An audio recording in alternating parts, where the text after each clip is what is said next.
Welcome to Viewpoints with Brenda. I'm your host, Brenda Ntambirwechi, and on this podcast, you'll hear plenty of conversations with African professionals, change makers, innovators, influencers, and entrepreneurs from all sectors. My guest today is one of the most brilliant legal minds out of Africa, Uganda to be precise. David F.K. Mpanga is the Deputy Chairman at Bowmans, a top-tier Africa-wide law firm. He is a barrister of the Honourable Society of the Middle Temple and an advocate of the courts of Uganda with almost 3 decades of experience. David is also the Minister of Special Duties in the Buganda Government, an institution headed by the Kabaka of the Kingdom of Buganda. David is also the author of The Politics of Common Sense, an F1 enthusiast and a huge supporter of the great Arsenal FC.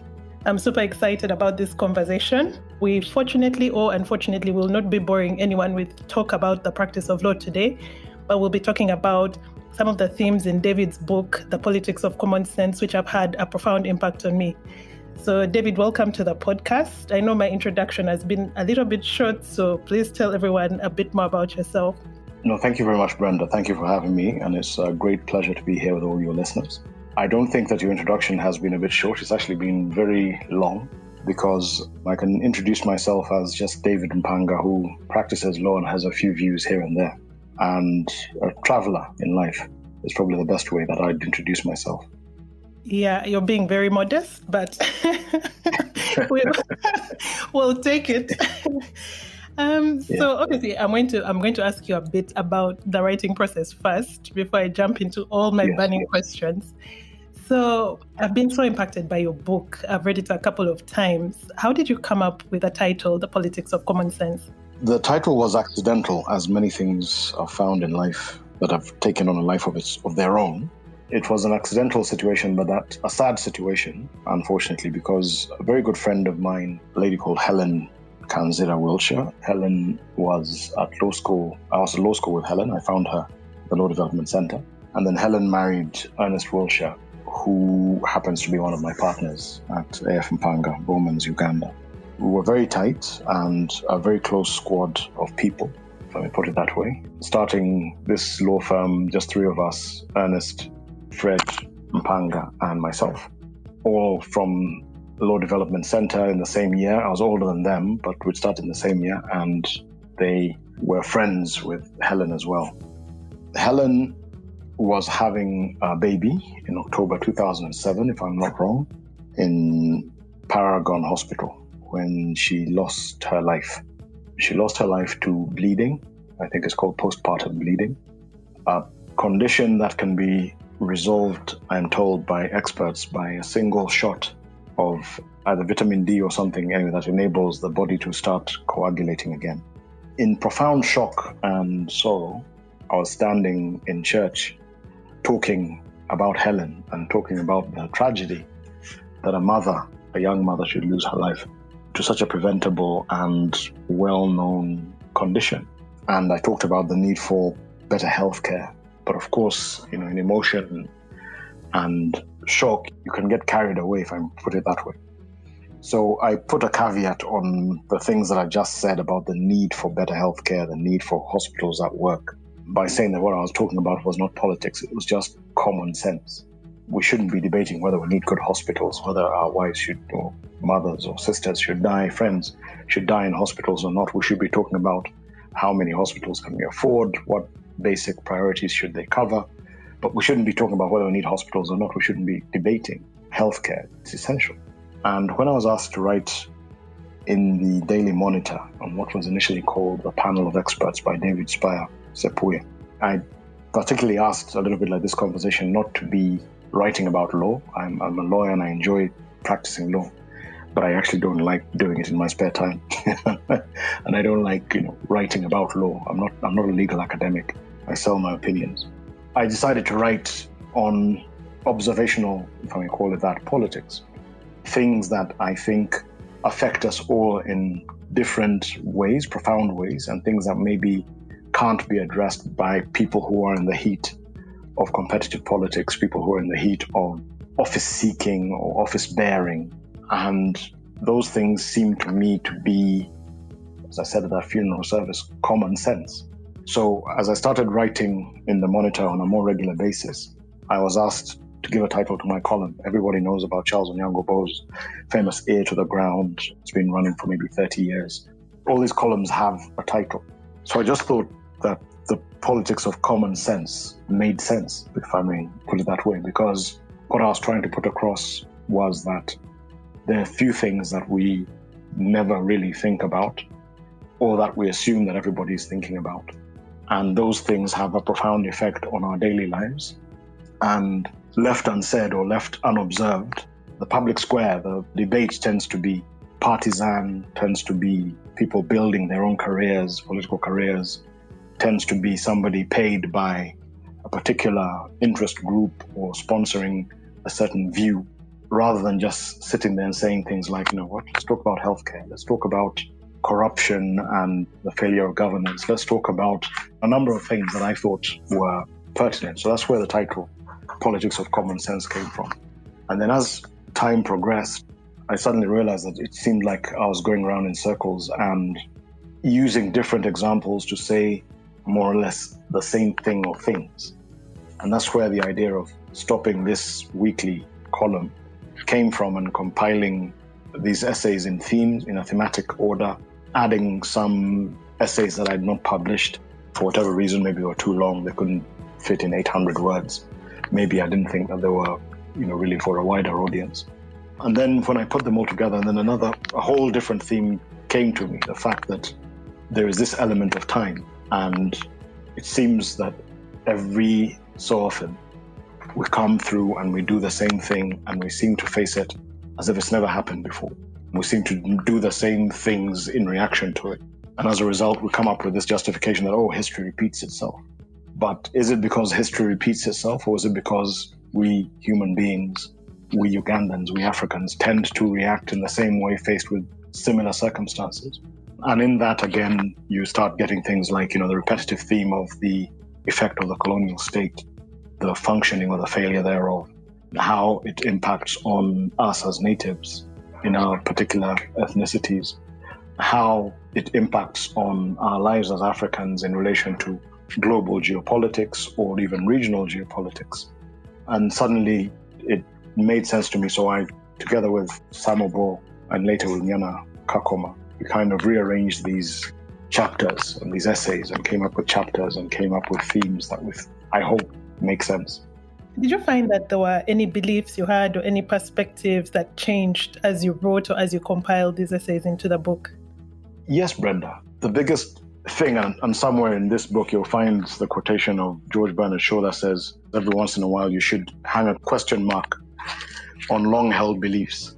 One of the profound beliefs that we all have is we believe that we come from countries. You introduced me as coming from Uganda. You come from Uganda yourself. Now, behind that is a whole set of assumptions that, this is a country, it's a nation, it functions, it has history and all these things. And as I wrote the columns as they were coming up, and then as I compiled them, you find that actually you start questioning very seriously the functionality, for example, a number of the assumptions behind the states that we call our homes. It's something that sometimes one has to be careful saying out loud, because, people get cognitive dissonance when you question certain things that they take for granted and suggest things like, many of our states are not functional but for external support, but for geopolitical recognition in a global world order. Would there be a country like the Central African Republic? And we can see failure elsewhere, but we can't necessarily see it in our own backyard.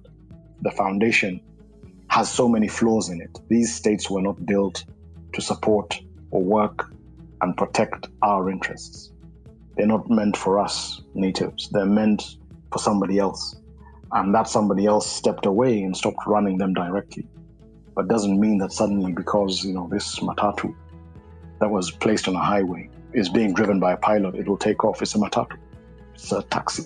It will not run off the runway. It will just keep going back and forth, no matter how fast it's driven, no matter how straight it's driven, no matter how skillful the person at the wheel is. The thing that was created is unfortunately dysfunctional.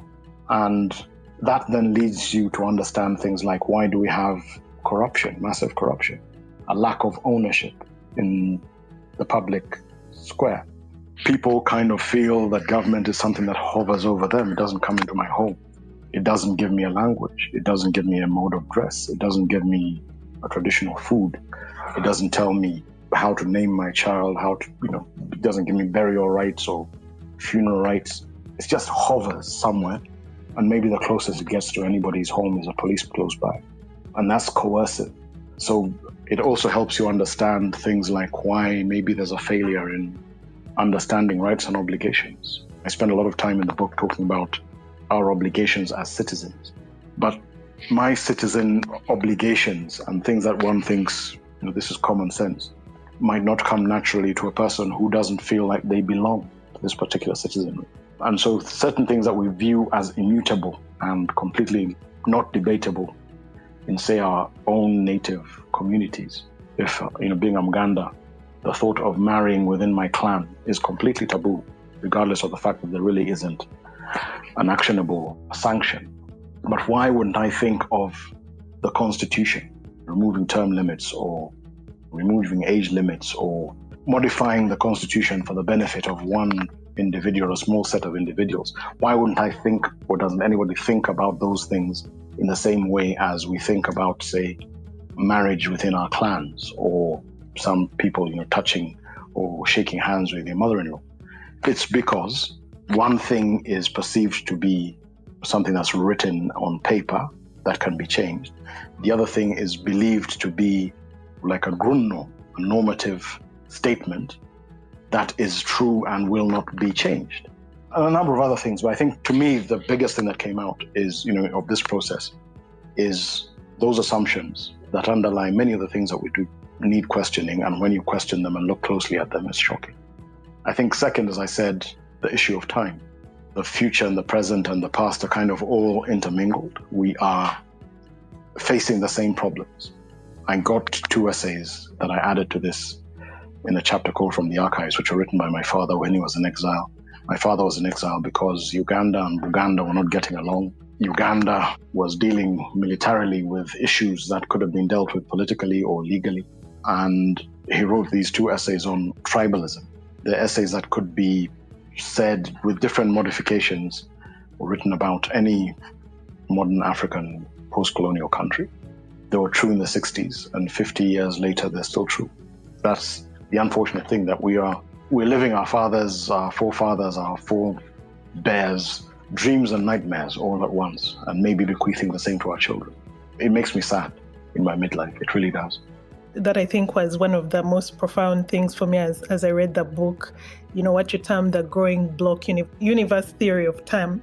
And the fact that as I kept reading, there's literally an essay for every single current affairs event, not only in Uganda, but on the African continent as wide and the world at large. And some of these essays were written as long as a decade ago.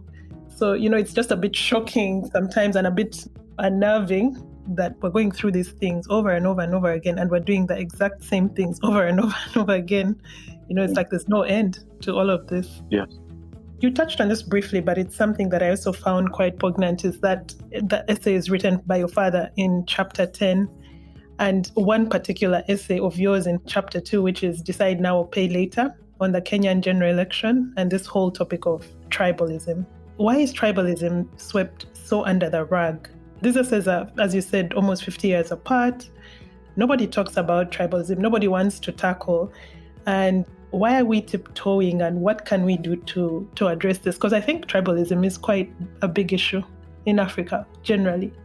This is the point that comes from how the states we're living in, that we call our homes, came about. We were going about our own business, if I may use the example of my own great-grandfather, to whom my father was heir, and I'm heir to my father. So essentially in Chiganda culture, I am him. Noah Nasamba was, a guy going about his own business as the Arabs came here in the reign of Kabaka Suna II. Suna was the father of Mutesa I. Mutesa I is more famous because Mutesa I was the first Kabaka to welcome the Arabs.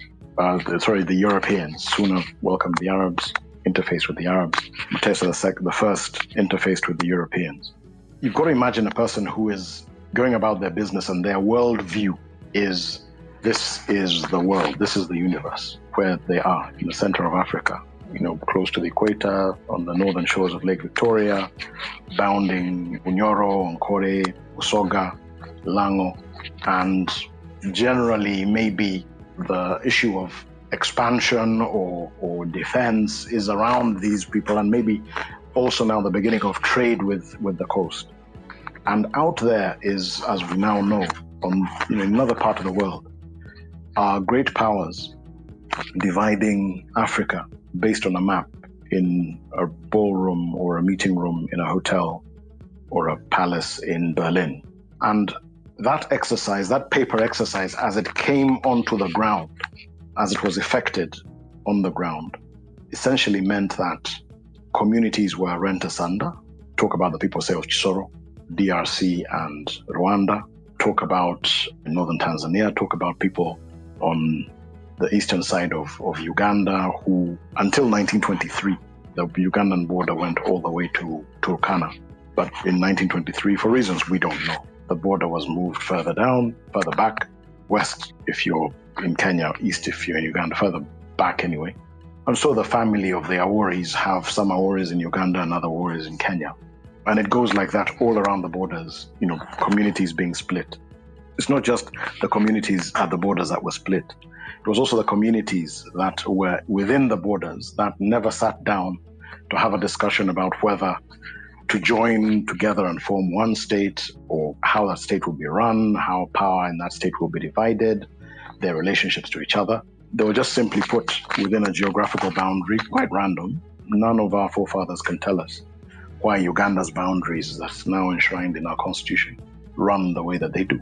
So if you need an explanation of whether Mijingo is in Uganda or in Kenya, you have to go to London.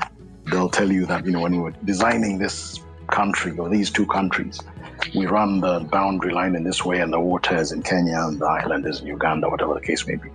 But it meant that communities that had the internationally recognized right to self-determination, to determine freely and of their own volition their political, social, economic and cultural status, to determine, whether by war, because our state-making has been by war all over the world, by war or by treaty, who they want to be with and who they don't want to be with. People were just put into these natural resource concessions because the people who run the Berlin Conference wanted natural resources in Africa. That's why they come in the first place. Now, the whole idea of negative tribalism, tribe is a pejorative term. I don't belong to a tribe because there are no tribes outside the southern hemisphere, apparently. If you're Welsh, you're a nation. If you're Cornish, you're a nation. If you're, from Liechtenstein, but there are fewer people in Liechtenstein than in Busoga. But Busoga are a tribe, and the people of Liechtenstein are citizens. If you can answer that in a way that doesn't mean that the people who are in a tribe are somehow other, please come and help me understand it. But the way I understand it is this whole thing of labeling us tribes instead of nations or communities or kingdoms, to my mind, was the beginning of this problem of negative tribalism. But putting us in one big concession, a territory that's been fenced off arbitrarily, cutting some people off from their people, the Bakonjo from the other people in DRC, who are their kith and kin, rendering minorities or rendering you remote from the center.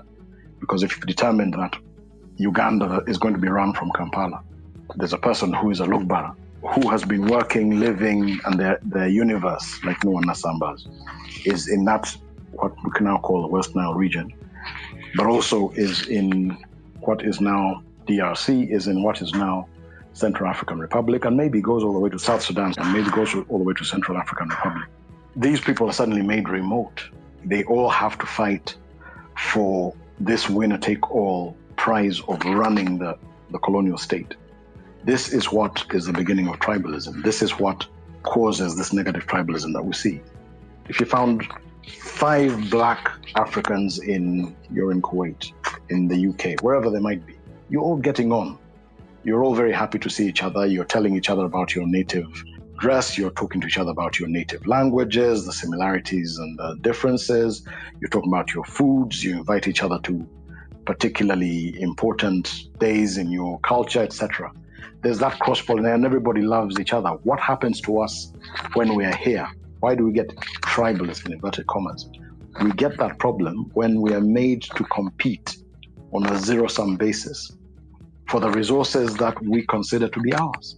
So if you have to compete for power based on, there's a Uganda where it's level, everybody's the same and they're all just black people, which is how the white people who set up these nations, so-called, viewed us. This is just black people. Then they tell you must lose all your culture and all these are backward things because it's a white supremacist position. It's actually a racist position. But if my having vaccination for my child, if my having a school, if my having a road, if my having electricity, if my depends on my proximity to this power structure, if it depends on how well this power structure considers me, and maybe it can be mobilized to support somebody to get in and then work for us to eat, as we all say, quite vulgar way. That's where tribalism comes from. So these essays just bring out that point that, look, there's nothing fundamentally wrong with our communities. We're not bad people. There's nothing backward about our native being. We should be proud of this. What is wrong and what is injuring us is not in our DNA. It's something that was imposed on us and that we refuse to question. And in refusing to question and address it on our own terms, we still have states that try to make us into pale, if you excuse the pun, pale imitations of Europeans, rather than serve us in our native African state, in our African way. So because our states do not reflect us, they don't serve us, they're not designed for us, they oppress us, they have made us oppressors, and they have made us jealous holders of power. There's a very, very good essay, I talk about it maybe 2 or 3 times in here, called The Inevitability of Instability by James O'Connor. And written in 1967, The Inevitability of Instability speaks to why each and every African colonial state is a problem. And the points that are made in there on tribalism, on nepotism, on lack of respect for the rules of the game, so hence the constant breakdown of constitutionalism and the rule of law. All these things just turn to that point that these states were not made for us. They've just not worked for us and they can't work. That's our problem. Yeah.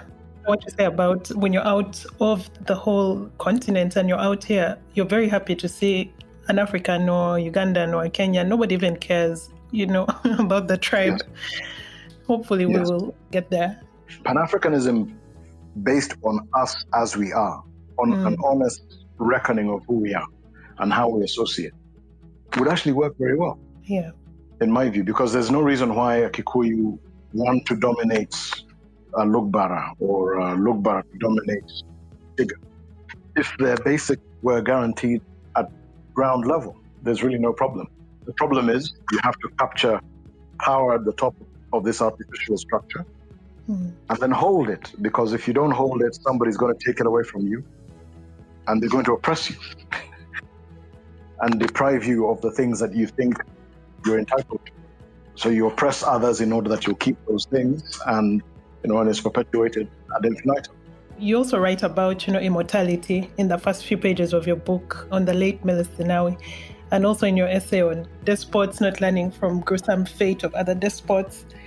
How can us as the next generation of Africans try and prevent this whole despotism that's so entrenched in parts of the African continent right now?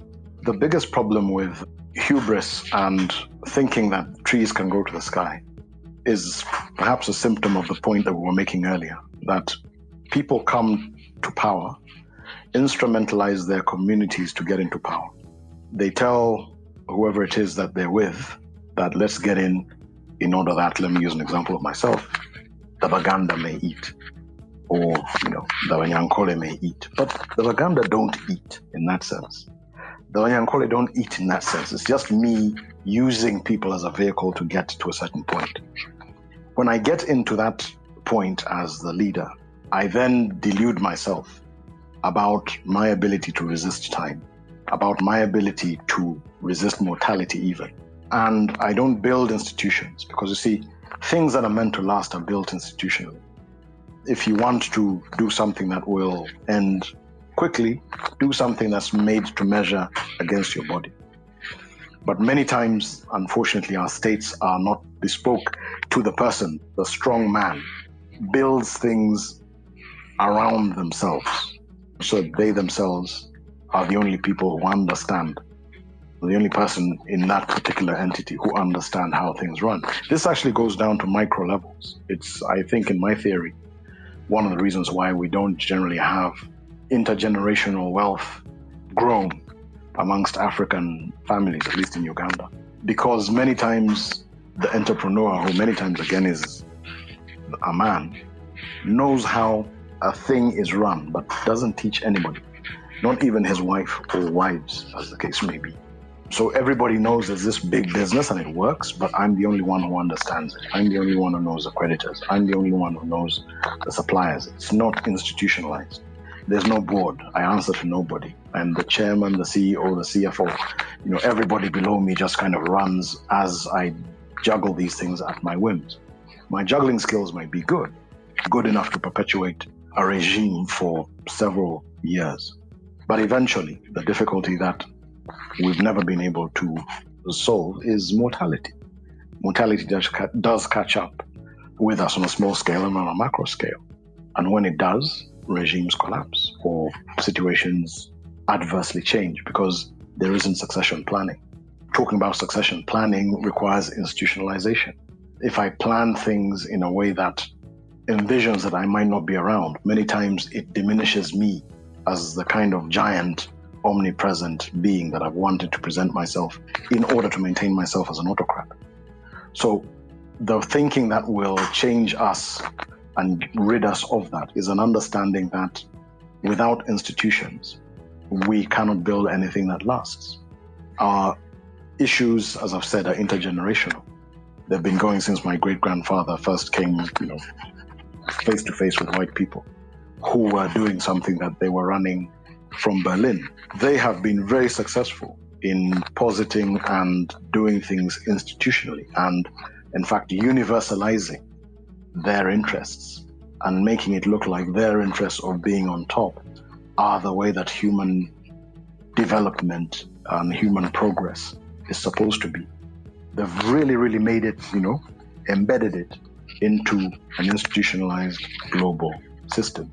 We, on the other hand, try to fight these things one person at a time, a small clique at a time, and we cast aside our institutions. We denigrate them on the basis that we've imported from out there, call them antiquated, whatever it is, and they are traversing the modern world using their institutions, which they've modified over the years to face the challenges that they've come across and to look at the new boundaries and borders that they've created. And we have jettisoned everything, hoped that we can cut and paste, and then somehow miraculously these things can work for us. So what do I mean, for example, by institutions? When we talk about the political space, we talk about political parties. But where do you find political parties that advocate for an interest and have an ideological foundation, bedrock? Those are issues that we need to confront, the proper institutionalization. But which institutions should we strengthen? In your introduction, you said, I work with the Kingdom of Buganda. I work with the Kingdom of Buganda in the Kingdom of Buganda because of my descent, true, but because I ideologically believe that these are the cornerstones in each of our ethnic groups. These are our cornerstones in our communities that we've thrown away, that we need to be bringing out to build solid, wider spanning institutions. We need to modernize them to bring them to date in order to face the challenges that we face together. But if we think that the way that we're going to institutionalize is by mimicking Westminster, mimicking the Democrats and the Republicans in the US, trying to be Christian Democrats as in Germany, we'll never succeed. We're not Germans. We're not Americans. We're not British. Our history is not the same. Development is not unilinear. The path to progress is not unilinear. What constitutes my progress is not what constitutes yours, Brenda. Yet, if we were to look at our basic interests and the things that threaten us as peoples, they're the same across the continent, more or less.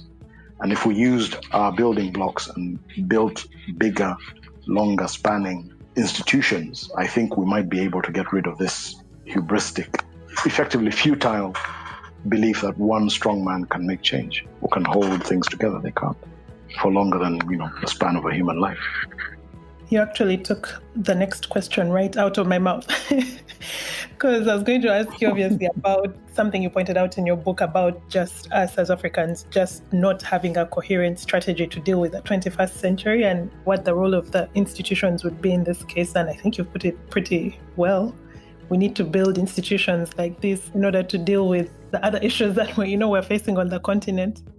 We're faced with a big threat that we didn't learn from the first round of imperialism. None of us really understands the range of the threat. So we think that if we ally with one wing of white power or another, we will survive. We won't. Yeah. So whether it's the Chinese, the Americans, the Arabs, none of them premises their growth on our happiness and prosperity. All of them premise their growth and development on us remaining how we are or just marginally improving. If we're to actually improve and thrive, then we must find ways of building strong intergenerational institutions here, which will defend our own position. And there are no people who've managed to guarantee their freedom by persuading their adversaries that they're human and deserve better. For us younger Africans, although I keep saying I'm not so young, but I keep insisting, but how do you encourage younger Africans or young Africans, to carry this mantle of change in the midst of all the apathy and the frustration that people are having with leadership in their countries? I think the first thing to do would be to discourage apathy. Because if you're apathetic, you've already lost in this game. If you think that things can somehow change themselves because you don't like them, they seem bigger than you, you've lost. You've lost. It's like a lottery. You've got to be in it to win it. Then the next thing is you've got to be in it with an understanding of the challenge that you have. The misconceptualization of Africa's problem as being the color bar, the fact that the white people are running these countries for themselves and black people couldn't live in Nakasero, couldn't go to certain hotels, couldn't send their children to certain primary schools. Unfortunately, and I don't say this to denigrate our forebears, gave us the wrong answer to our challenge. We need to understand our challenge as it actually is, whether we're being run directly here by white people or being run indirectly by Western Europeans, Arabs, or Chinese or Indians, whatever. If we're being run for the benefit of somebody who is not us, we're not being run properly. So that, whether directly or indirectly, if you understand the nature of it, then you start positing and doing things that are a solution to your problem. I think the other thing that we need to understand is, young people need to understand, is that this is an intergenerational struggle. Many people will not see the fruits of a struggle, but if it started and conducted in the way that it should be, progress will be made in that struggle and eventually it will yield. But it requires, a lot of thinking, it requires action, and it requires an understanding of every individual, each and every man and woman's personal responsibility in that game. The worst thing I think that can happen is somebody thinking, I can't change this. And apathy is really, the enemy's biggest tool. Apathy is not the answer. But doing nothing because I can only do little is also not the answer. I've got to do little, as long as I'm doing it with clarity as to what it is that I'm trying to solve. That's our key. I want to ask you a little bit, this is really pivoting from the book onto the more fun stuff. You're moonlighting as a DJ, Daudi. How did you get into the DJing and your Mixcloud? What's the creative process? I'm so curious. Human beings are multifaceted. We do many things. And I'm sure you now sit on panels to interview people to join your law firm. I remember Brenda interviewing you, if that shows how old I am. for the ILFA, International Law Firms of Africa. A whole decade ago, yes. All those years back, when you're a bright-eyed and bushy-tailed lawyer. And you're always asked, what are your hobbies? For me, my interests outside reading books and being a lawyer have always been in some way, shape, or form connected to music. I love music. I really, really love music. I can listen to a song and tell you where I was when I first heard it. I mean, not every song, but there's particular songs. Where I was when I first heard it, what mood I was in, what I did to acquire it, back in the day when you had to go out and buy a cassette or an LP, where I bought it, different mixes of it, who produced it. I mean, I find that whole thing very interesting. For the longest time, I was compiling playlists. I used to make tapes when we had cassette players. If people know what those are, I used to make tapes for my friends. I had an uncle, late Uncle John Masembe, who used to make tapes for me. So I might have inherited that also from him. But I really loved, and I still love music. As life went on, and I always thought that it would be nice if I could be a DJ. But, qualification for law and working hard on other things always made it impossible for me to pursue that. But midlife, I'm 50 now, midlife challenges you and makes you want to do things. And as I approached 50, I thought to myself that I wanted to do one of two things. Aside from writing this book, finishing this book, I wanted to learn a new language, or I wanted to learn a new skill. And I toyed with the idea of going back to school to learn French. And then suddenly I was at a Christmas party. I was, as I tend to do, I don't dance a lot, but I listen to the music and I watch the DJs. And I listen to their selection and wonder, why did they select this with that? What would be a good song to come after that if they're playing a genre that I enjoy? These particular two DJs were playing at our office Christmas party. And they must have been surprised, maybe a little bit disconcerted that I was hanging around the DJ booth. They tend to like, younger ladies to do that. I was asking them questions and I was kind of watching. And so eventually I just got over myself and I asked this guy if he could teach me. And he was kind enough to say, yes, he could. And he said, but the Christmas period was very busy for them, as you can imagine. This was Christmas 2019. But when Christmas season was done, he'd be happy to start teaching me. So in January 2019, after, I also had a trip somewhere. So I was out of the country, then I came back. I got in touch with him, and again, he was very surprised when I got in touch with him. I said, look, I was very serious. I'd like to learn. So he said, all right, I'll bring some equipment over and we'll start. Where should we meet? So I called him to my office on a Saturday afternoon. I said, just come round to my office and, it will be empty and we'll use the boardroom and start. And so I started. He was surprised, I think, because I knew the music, the genre of music that is mostly like 70s, 80s, 90s, 2000s, R&B, some house and stuff. But he was specializing in R&B, the so-called oldies. So he was surprised at how well I knew the music. I knew the music because of the long-standing interest I told you about. And therefore, I wouldn't just run down the list of songs as they're stored. I'd kind of pick out certain songs because of certain beats or a certain resonance. And so he encouraged me to buy equipment of my own, which I did. And as soon as I did that, I was able then to practice. Little did I know that the coronavirus that we'd heard about and gestating somewhere halfway across the world was coming towards us. Then in March or April, after I'd done a few lessons, maybe one a week for about 3 or 4 weeks, we were locked down. And in the lockdown, we suddenly had lots of time on our hands. So I started, practicing a lot, and the practice made me better. And I've actually been very honest in the sense that I've got maybe 75 recordings up on SoundCloud. I learned how to upload those onto SoundCloud. And I hope if you were to go there and listen to them, just look in SoundCloud for Dowdy M, you'll see some progression in my skill.